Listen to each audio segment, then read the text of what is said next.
So we can do this for the, we did this for the VOCs, we did this for the particles. So the VOCs, we saw a lot of VOCs were well above 1 in this scale. So a lot of the VOCs we're exposed to while we're in the home. The air cleaners we plug in, stupidest idea I ever heard of. Putting in something that's going to expose you to all these solvents that you don't really want to be exposed to. But,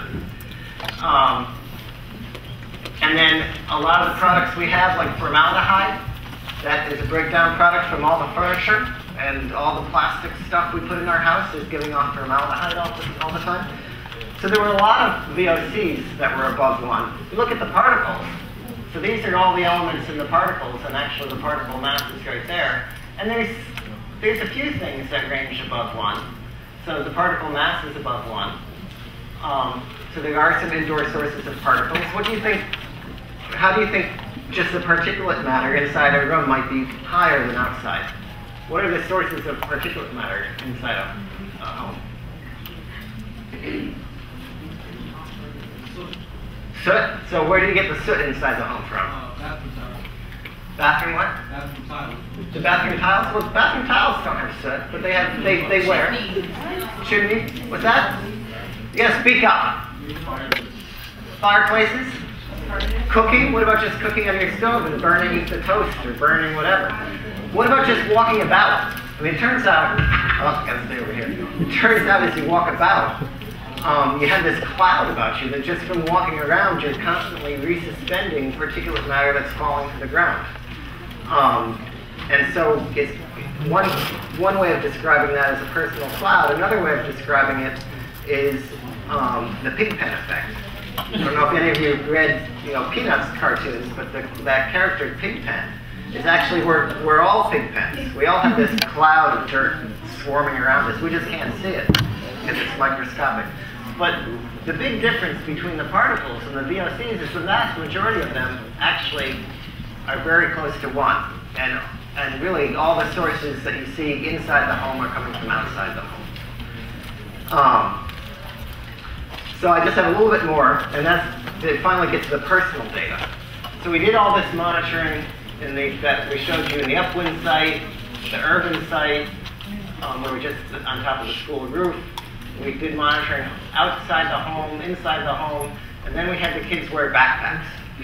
So, and what we have is, this is called a box plot. It shows the distribution.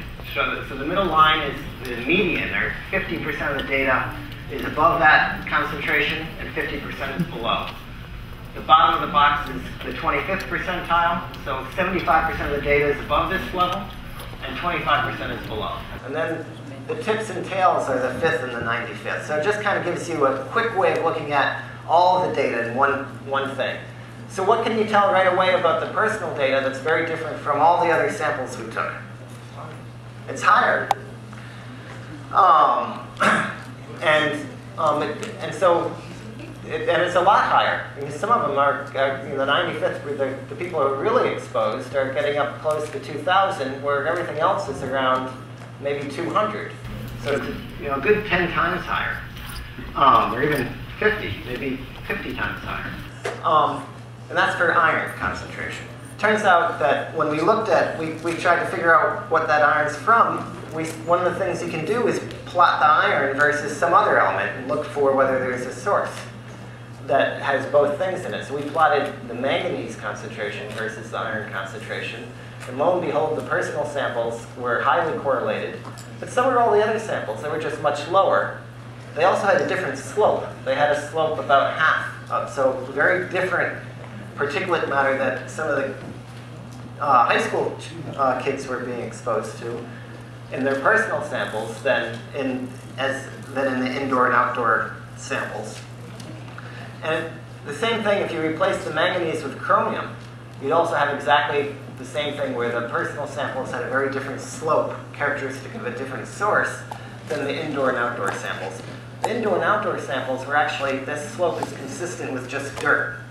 Might not be dirt, but it's consistent. That slope is very consistent with dirt. And the iron, manganese, and chromium was very consistent with a source of steel. So we spent a lot of time looking for, well, what are the sources of steel in New York City that you might be exposed to walking around? What? Railroad?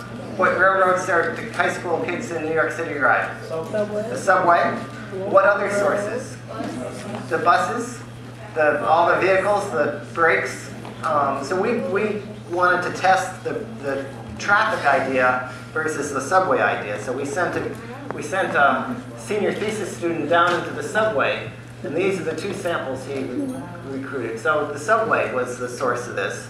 Indeed, we could then look at the data and say, if you rode the subway based on their questionnaire data, they didn't fill out their questionnaire data.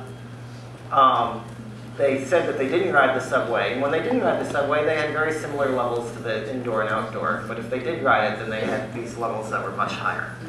So just an example of why personal sampling is much more important. Now, after we did the study, we wanted to do a lot more.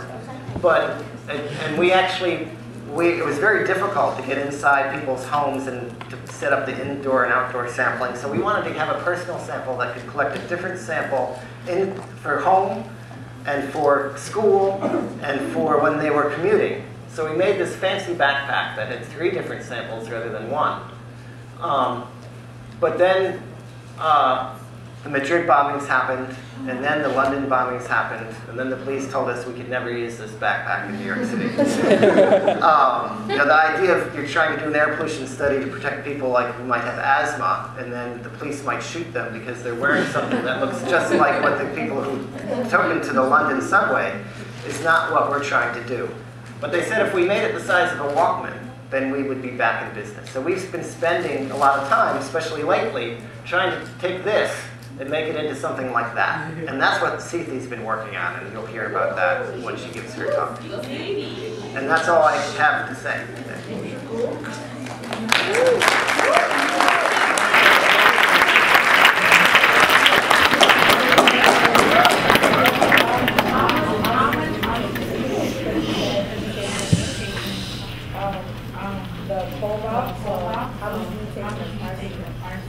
Well, so you take the personal concentration that you measured on the personal sample, and you multiply that times your breathing rate. Of course, people's breathing rates differ, but they also have a distribution, and you could take kind of the median of that distribution and say that air concentration times that amount of